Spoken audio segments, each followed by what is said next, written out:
Noong unang panahon, sa isang masaganang kaharian sa Bicol, may isang dalagang ang kagandahan ay hinahangaan ng lahat. Siya si Daragang Magayon.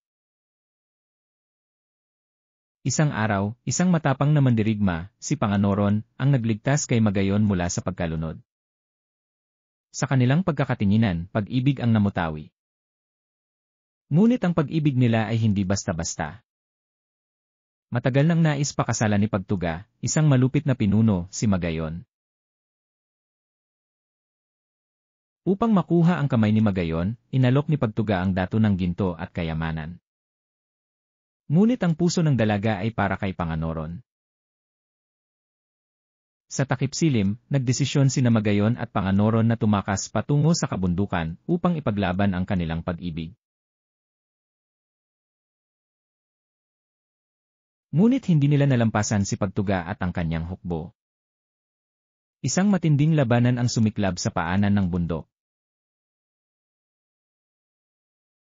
Nang matalo ni Panganoron si Pagtuga, isang ligaw na palaso ang tumama kay Magayon. Sa kanyang huling hininga, hinawakan niya ang mukha ng minamahal. Sa labis na kalungkutan, hindi na lumaban si Panganoron nang sugurin siya ng mga natitirang kawal ni Pagtuga.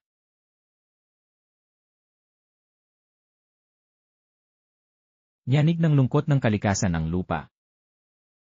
Sa pinaglibingan ni Magayon, isang bundok ang unti-unting tumindig.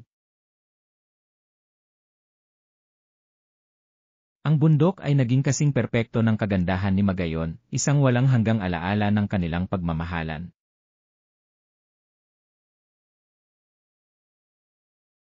Sinasabi ng matatanda na tuwing sasabog ang mayon, ito ay hudyat ng pagkikitang muli ni na Magayon at Panganoron.